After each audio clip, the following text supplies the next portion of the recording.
Bismillahirrahmanirrahim. Salam əziz Zəhra TV izləyiciləri, xoş gördük hər birinizi. Mövzumuz Quran-ı Kərimdə xof və hüznlə bağlıdır. Qonağımız isə ilahiyyatçı Qurban Cəfərovdur. Müəllim, xoş gəlmisiniz. Selamun aleyküm, xoş gördük qardaş. Müəllim, Quranda məzəmmət olunan hüzn ayəsi barədə məlumat verərdiniz. Yəni məzəmmətin anlamı nədir? Allahümme salli ala Muhammed ve ali Muhammed. Euzu billahi mineşşeytanirracim. Bismillahirrahmanirrahim. Ve bihi nesta'in innehu hayru nasirin ve mu'in ve sallallahu ala rasulihil amin. Rabbi şrah li sadri ve yessir li emri ve ahlul ukdeten min lisani yefkahu kavli. Ve hakkı Fatıma ve abiha ve ba'liha ve beniha ve sirril mustavdar fiha. Allahümme salli ala Muhammed ve ali Muhammed ve accil feracahum. Çox sağ olun qardaş. Allah razı olsun. Allah müvəffəq eləsin, qəbul eləsin bu xidmətləri sizdən və hamımızdan inşallah. Baxın, biz keçən dəfə çəkilişimizdə qeyd elədik ki, Quran-ı Kərimdə harda huzun və xof mövzusu var, onların barəsində danışacağıq. Və hansı xoflar və hansı huzunlar təqdirə layiqdir, Allahın qəbul eləyib, xoşu gəldiyi bir şeydir və yaxud da Allah bunu istəməz, bəndəsindən belə halət istəməz görə. Baxın, indi bəzən dünyanın bir dənə dönəmi gəlib çıxıb ki, insanların huzununa və qəmginliyinin kökünə baxırsan, çox təəssüf olsun, heç əsası yoxdur. Mən qismət olsa bu mövzuların birində, bu mövzu ilə bağlı ayrıca bir dənə xüsusi bir verilişi buna həsr eləyərik. Çünki çox mühümdür ya. İnsanların baxın indi qəm qüssəsinə, elə o qədər qəm qüssə yeyiblər, amma işin kökündə heç dəyməz o qəmə. Axı dünyadır da. Bu qəmə qüssəyə dəyərmi ki, insan bu boyda qəm qüssə yesin? Bu dünyadır da, nudabiluha beynənnas.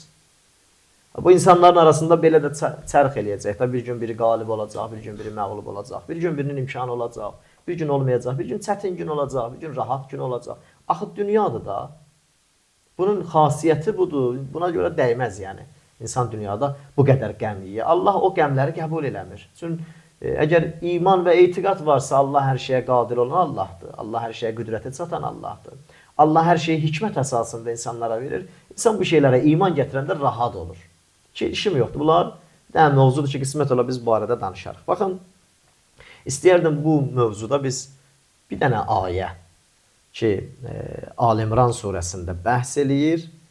152-dən 154-ə qədər 3 dənə ayə, 152, 153, 154. Bu mövzu əslində Uhud müharibəsinə aiddir. Amma çox mətləbimizin həm mövzumuza aid ayədir, həm də ki, geniş mətləbləri var. Bilmirəm biz bu nə qədər hissələrin təhvil verə bilərik bu vaxt müddətində. Bir haşiyə cümləsi deyim ki, əzizim, Uhud müharibəsi deyərəm, müharibələr içində ən çox hadisələrlə dolu məsələdir. Müharibə, hadisələrlə dolu olan, mövzusu olan bir müharibədir. Deyərdim, bəlkə də Bədirdə o qədər olmayıb. Bəlkə də Huneyndə o qədər olmayıb. Bəlkə də Təbukda o qədər olmayıb. Bir məsələn, Xəndək müharibəsidir ki, həm barəsində ayə çoxdur. Bir də Uhuddur ki, Uhudun barəsində insafən çox danışılası mövzular var. Niyə? Orada insanların haləti müxtəlif qismlərə bölünür. Özdə təzə iman gətirənlərin vəziyyətidir deyə. Orada həm tövbə tez şamil olub bəndələrin halına. Çünki imanları təzə idi. Hələ çox köklənməmişdilər axı. Peyğəmbərin gəldiyi bir il idi. 2-ci il artıq Uhud baş vermişdi. Bədirdən növbəti il sonra artıq Uhud baş vermişdi. Mən elə istəmirəm onun barəsində tarixini danışsaq ki, heç əslən mövzumuzun o verilişimizin vaxtına uyğun deyil. Çünki Uhud çox genişdir. Burada bizim mövzumuza uyğun bəzi mətləbləri deyim. Ki, müharibədə müsəlmanların o qəmi, qüssəsi, hüzunu daha bir həddə çatmışdı ki, Allah ayə göndərdi bunlara. O bayaq dediyim ayə deyil, o vaxtda nazil olmuş da. Dünyanın xasiyyəti budur. Tilkəl-əyyamun udaviluha beynən-nas. Deyir ki, qəm yeməyin, qüssələnməyin. Tilkəl-əyyamun udaviluha beynən-nas. Bu dünyanın xasiyyətidir da bu. Keçən il siz qalib olmuşdunuz, bu ildə bunlar məğlub. Bunlar qalib oldular. Keçən il onlar məğlub olmuşlar, bu ildə siz məğlub oldunuz. Necə olur? O düşmən məğlub olur, gedir yenidən müharibəyə hazırlaşıb gəlir. Sən iman gətirən, Allah tanıyan, məğlubiyyətdən sonra hər şeyin bitdiyi mi sanırsan? Əgər hər şey bir məğlubiyyətdə bitsəydi, Bədirdən sonra bu Uhuda gələn həmən küfr əhli niyə yenidən gəlmişdi? Demək, bunlar məyus olmamışlar. Gedib növbəti bir də gəlmişdilər. İndi sən necə bir müsəlmansan, möminsən ki, necə Allah tanımısan, necə Peyğəmbər vədinə iman gətirmirsən ki, məğlub olan kimi süstlük sənə hakim olub. Elə bilirsən, daha dünyanın axırı. Görürsən, bəzi insanlar var, doğrudan həyatda biraz çətinliyə düşən kimi oturursan, biraz söhbət edirsən, olur da görmüsən, biraz söhbət edirsən, elə bir dünyanın axırı gəlib çıxıb. Bəlkə də heç ölümündə bu qədər qəmlənməyəcək ki, həyatın bitir. Bəzi insanlarla da adam görsən, biraz məsafəni aralı saxlayırsan ki, o negativ halın sənlə neynəməsin. Paylamasın da sənə də, hər şeyin bir yeri var axı. İndi necə olur? Bu küfr əhli Bədirdə ucuzur, gedir, gəlir, məyus olmur. Bir ildən sonra qoşun yığır, müharibəyə gəlir. Sən müsəlman bir dəfə məğlub olmuşsan, elə bilsən hər şey bitdi. İndi o qismət olsa, vaxt çatsa o ayənin arxasını oxuyacam ha. Hətta bəziləri İslamdan dönürdülər orada. Ki biz haqq deyilik. Haqq olsaq niyə məğlub olurdu? Bax, belə insanlar da indi də var da. Ki, mənə qoy ayəni təbərrükən oxuyum. Çünki bizim mövzumuz həmən məzəmmət ayəsidir. Yəni, Allah bu ayədə, bu Uhudda olan bu Alimran surəsi ki, nazil oldu, o 52-53-54. Burada məhz o dünyanın qəm qüssəsin, o qənimətdən əli boş çıxanları məzəmmət edir Allah. Ki, nəyə hüzünlanmışsınız? Niyə qəmlənmişsiniz? Müharibədən əliniz boş çıxıb, qənimət ələ gətirməmişsiniz. Özdə bunların qəmi çox idi Uhudda. İndi deyəcəm vaxt çatdıqca. Həmən bu ayə deyir ki, ilkin buradan başlayır. Artıq ki, məğlubiyyət baş vermişdi. Və ləqəd sədəqəkumullahu və'dah iz təhussunəhum bi izni hətta izə fəşiltum. Deyir, doğrudan həqiqətən də Allahın vədi sizə öz həqiqətini tapdırdı. Yəni, Allahın vədi öz yerində oldu. Allah ki sizə nə vəd vermişdi, o vəd hasil oldu. O zaman ki, Allahın əmri ilə siz düşməni qətlə yetirdiniz. Amma sonra süst oldunuz. Görən nə idi səbəb süst olmaya? Birinci qalib olmuşsunuz, amma sonra süstləşmişsiniz. Baxın, qoy oxuyum deyəcəm, bəzi mətləblər var. Buyurun. Deyir, və ləqəd sədəqəkumullahu və'də iz təhussunəhum bi izni hətta izə fəşiltum. Deyir, o zaman ki, həqiqətən Allahın vədi təhəqqüq tapdı, həqiqət tapdı və siz Allahın əmri ilə düşmən üzərində qalib oldunuz, onları qətlə yetirdiniz və sonra nə oldunuz? Süstləşdiniz. Və tənazərtum fil əmr və rəsəytum min bə'di ma ərakum ma tuhibbun. İşin kökü buradadır. Sizi süst eləyən səbəblərdən biri bilirsiniz nə idi? Sizi süst eləyən amillərdən biri bu idi ki, siz o zaman ki, deyir, başladınız öz aranızda ixtilaf eləməyə, o şeyi ki, siz sevirdiniz, onu sizə görsədən kimi artıq Allahın əmrindən boyun qaçırdınız. Nafərmanlıq elədiniz. Bilirsiniz də bu qissə nə cür olub? Həzrəti Peyğəmbər Abdullah ibn Cübeyrlə bahəm o 50 nəfər ox atanı ki, Uhud dağlarında, Uhudun o dağında məxsus yeri ki var idi. Orada qərarlaşdırmışdı ki, bizim qalib olmağımız, məğlub olmağımız fərq eləmir. Həmən bu keçid nöqtəsini tərk eləməyin. Müsəlmanlar orada başladılar ixtilaf eləmək ki, daha küfr əhli məğlub oldu, özümüzü tez yetirək, nə eləyək? Müharibədən qənimət ələ gətirək. Tamah da, hə? Evimizi yıxıb da bu işlər bizim. Bəyən bu cür deyil. Hər sahə bu cür deyil. İşin kökünü harasına baxırsan, insanların məğlubiyyət səbəbinə görürsən ki, dünyanın o tamahı.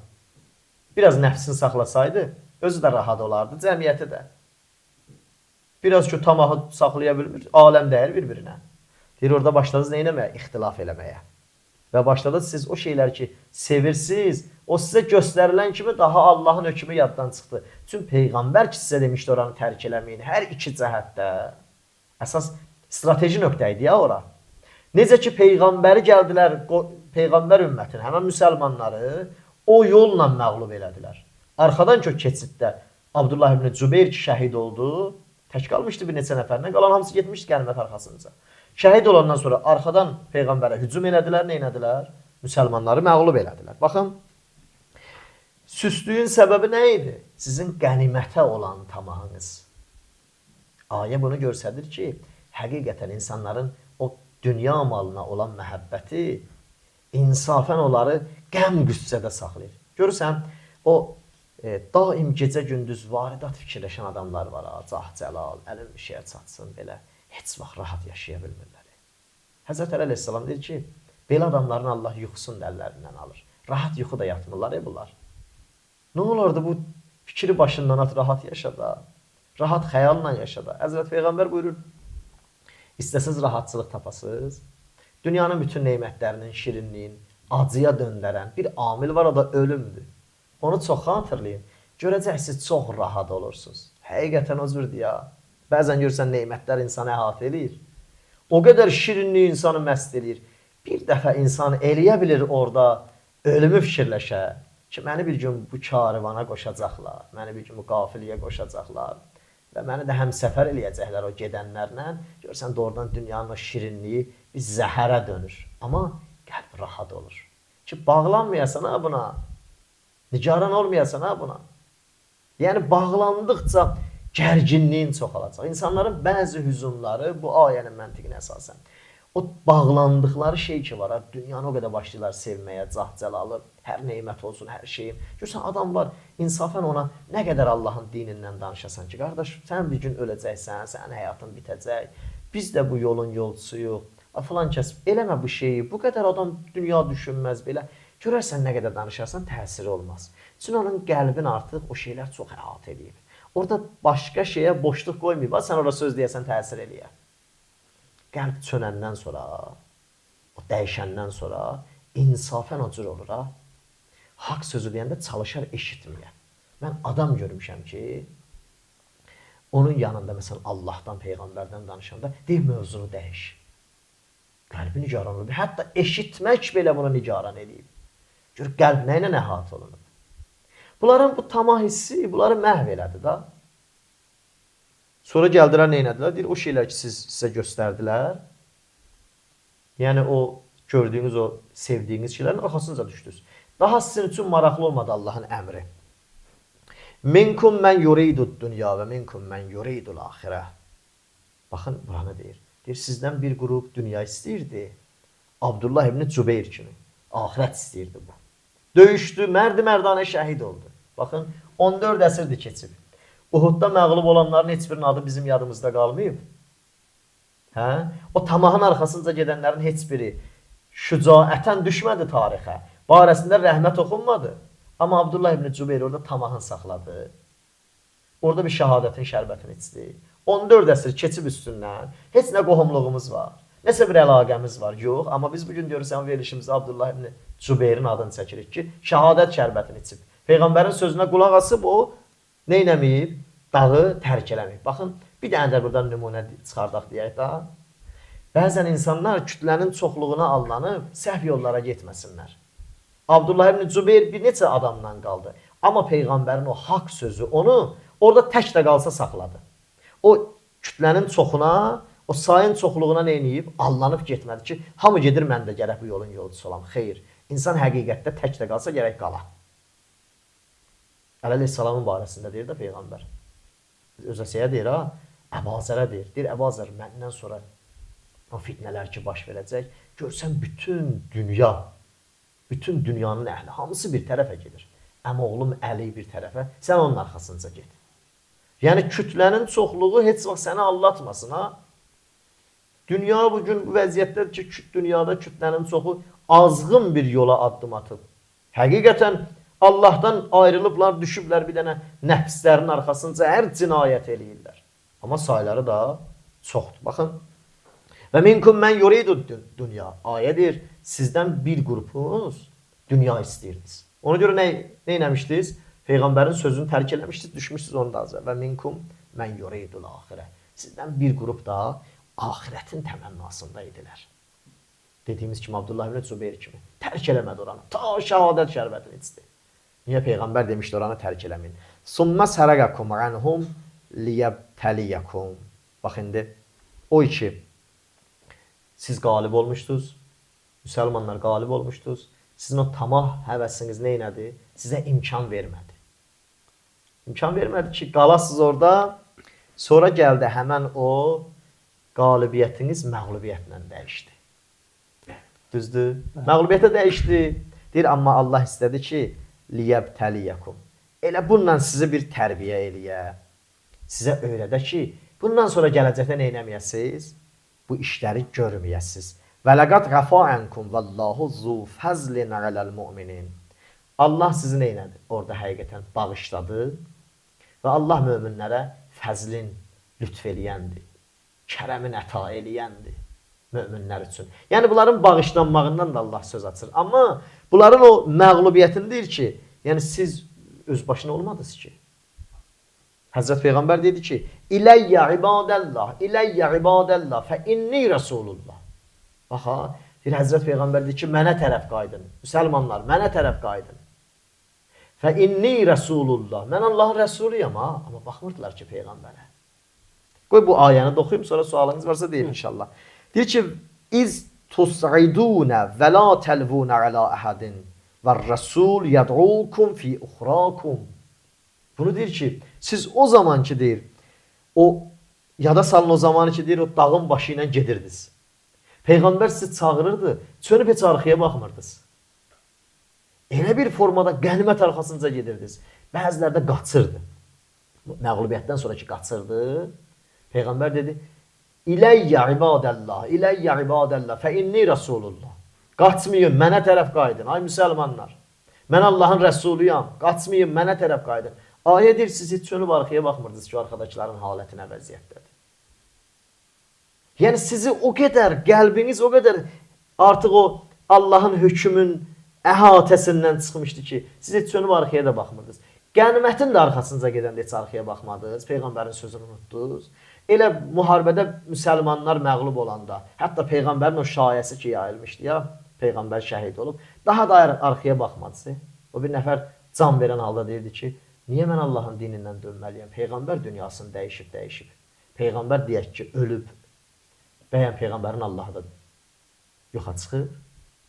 Yəni, gör bunun imanı nədir? Peyğəmbərin vasitəsilə Allaha iman gətirib bu. Bunların imanına bax. Bunların məğlubiyyət səbəbi nə oldu? Bir dənə tamah. Və indi qismət olsa icazə verəcəm, sual da verin.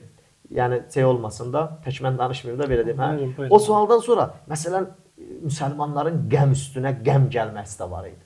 Niyə? Səbəb də həmən bunların özləri idi ki, Allah da bu qəmi, bu qüssəni deyil ki, özünüz yaratmışsınız bu qəm qüssəni. Mən Uhud müharibəsində müsəlmanlar üçün zərər nəyi hesablaya bilərik? Xeyir nəyi hesablaya bilərik? Baxın, qardaşım, eləsində biz danışdığımız bu mövzu həmən o məsələdir. Uhud müharibəsində zərər buydu ki, daha müsəlmanlar məğlub oldular. Az itki olmadı ki, müsəlmanlardan nə qədər şəhid oldular, nə qədər əllərində olan malları qarət oldu.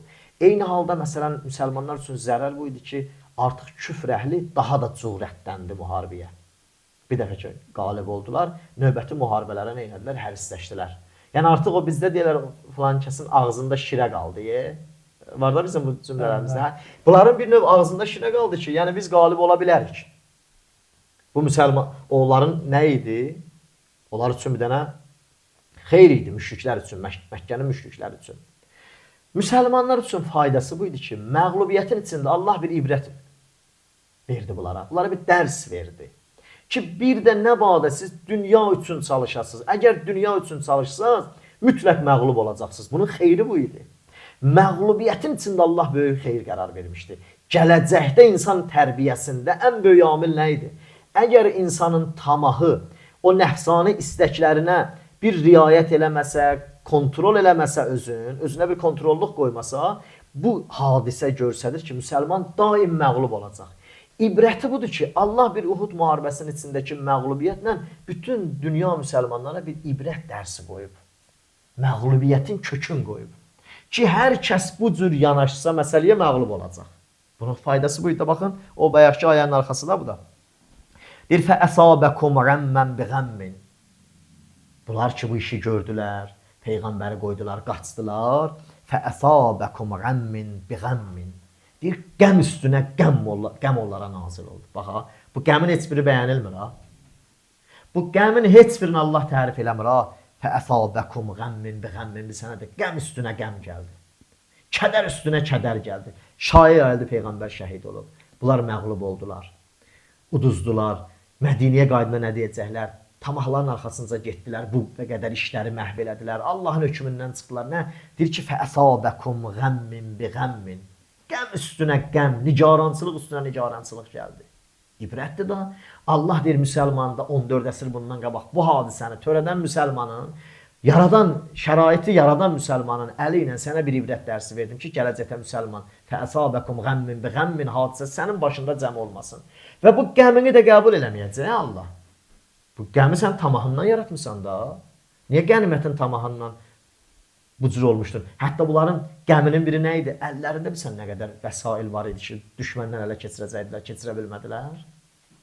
Əlləri də boş qalıb axı. Deyərsən, onlar dünya üçün narahat deyil də, dünya üçün narahat olmasalar niyə dağdan düşmüşlər aşağı? Elə bunlar dünya üçün düşmüşlər də o müsəlmanlar. O dünyanın arxasınca gəlmişlər də, bunun qəmi bunları daha çox bürümüşdü, daha çox əhatə eləmişdi. Qəm bunlara daha çox hakim olmuşdu, çünki əlləri çatmamışdı dünyaya. İndi insanların baxın alətinə, əli dünyaya çatmadıqsa görürsən, qəm qüssə çöhrəsindən yağır.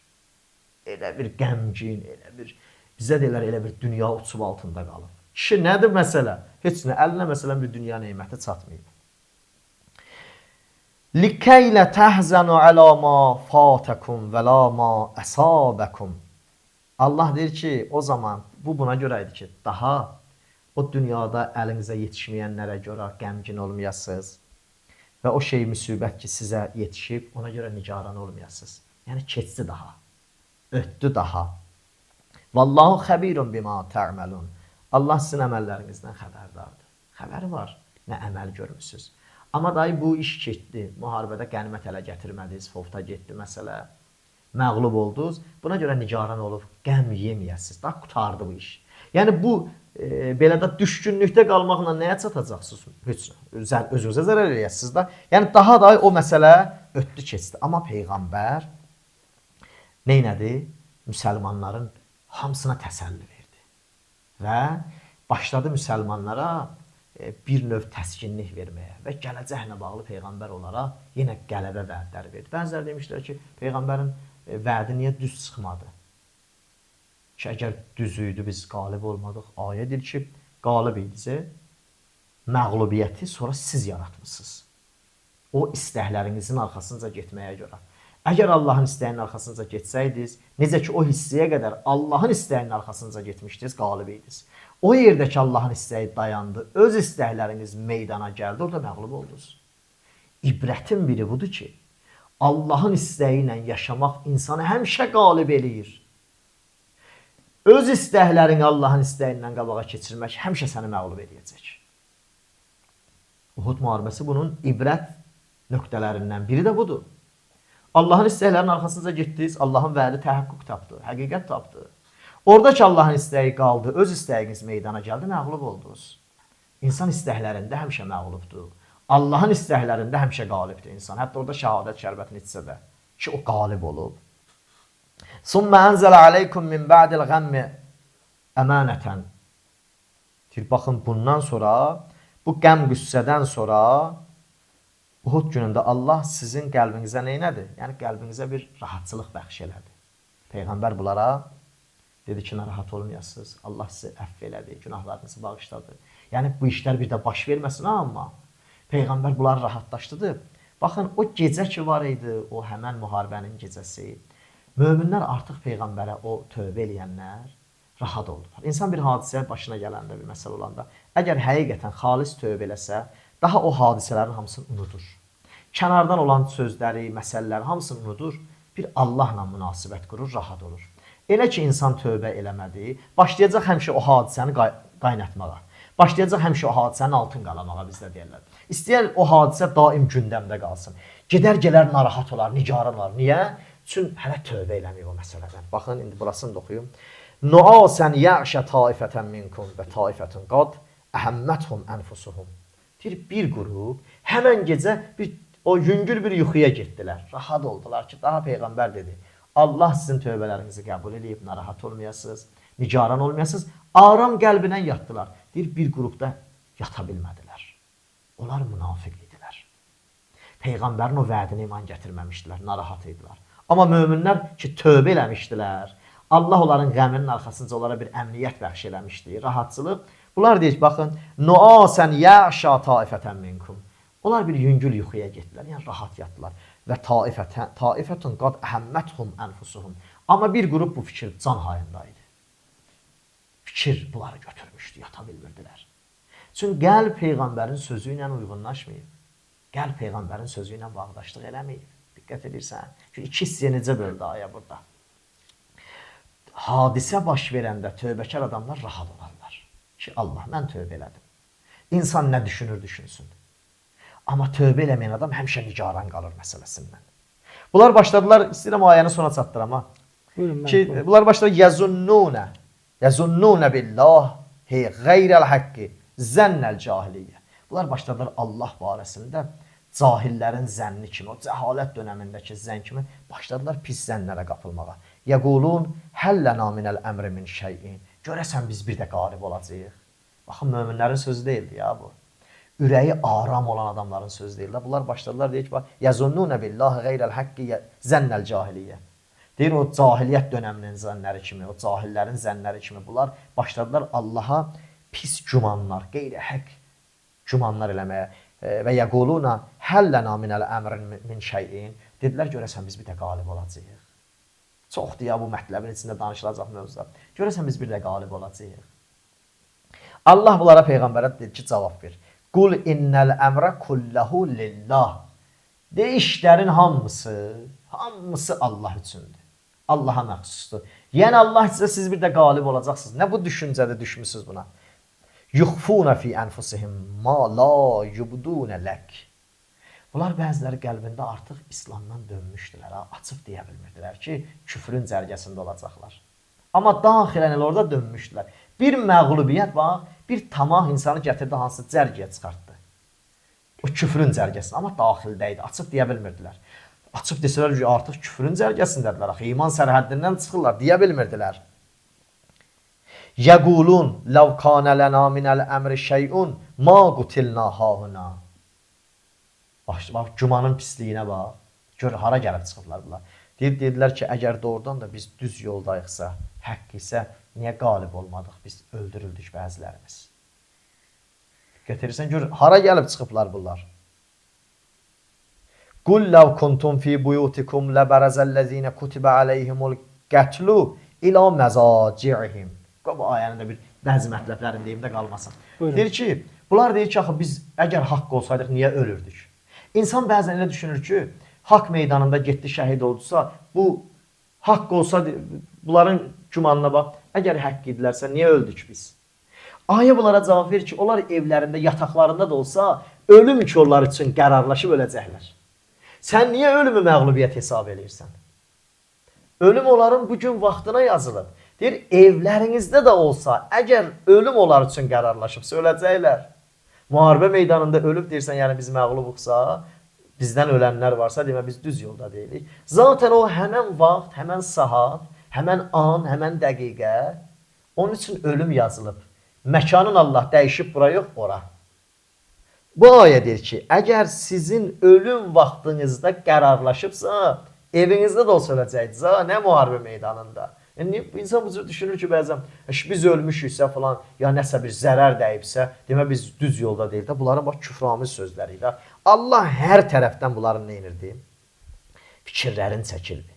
Bunların bütün o hissələrin çıxardırdı ki, yəni bu cür deyil, hər nə güman elədilər, Allah cavab verdi. Hər nə pis zənn elədilər, Allah cavab verdi. وَلِيَبْتَلِيَ اللّٰهُ مَا فِي صُدُورِكُمْ وَلِيُمَحِّسَ مَا فِي قُلُوبِكُمْ. Deyir ki, Allah sizin həqiqətən o sinələrinizdə ki var, onu imtihan edirdi. O şeylər ki, ürəyinizdədir, onu xalisləşdirirdi. Vallahu alimun bi zatis sudur. Allah həqiqətən qəlblərinizdən keçənlərdən xəbərdardır. Allah istəyir o sinələrinizdə olanları imtihan edir. O qəlbinizdə olanları neyniyə? Onları xalisləşdirə, məxsuslaşdıra, onlara xalislik bir donu geyindirə. Deyir Allah, qəlbinizdən nə keçir hamısından xəbərdardır. Yəni, dediniz, əgər biz qatilik, məqtul olmuşuq, ölmüşüksə düz yolda dedik, Allah dedi, yox. Ölüm vaxt çatıbsa, həmən vaxt ki, qərarlaşıbsa evdə də olsa öləcəksiniz. Bunların hamısı bir ibrətdir. Hər nə dedilər, Allah cavab verdi. Amma nəticə etibarında Allah bunların bu qəmin, qüssəsin, bu hüzunun məzəmmət edir. Tamahdan yaranan hüzuna Allah qiymət verməz. Heç çalışın müsəlman, nə eləyəsiniz? Özünüzü bu şeylərdən amanda saxlayasınız. Mən təşəkkür edirik, minnətdarıq bu dəlillər üçün, bu ətraflı izah üçün. Allah razı olsun qardaş, mən də təşəkkür edirəm, var olasınız. Əziz izləyicilər, xatırladaq ki, bugünkü qonağımız ilahiyyatçı Qurban Cəfərov idi. Növbəti verilişlərimizdə inşallah digər mövzularımızla siz əzizlərin nəzərinə çatdıracağıq. Allaha əmanət olun və əssalamu aleykum və rəhmətullahi və bərəkatuhu.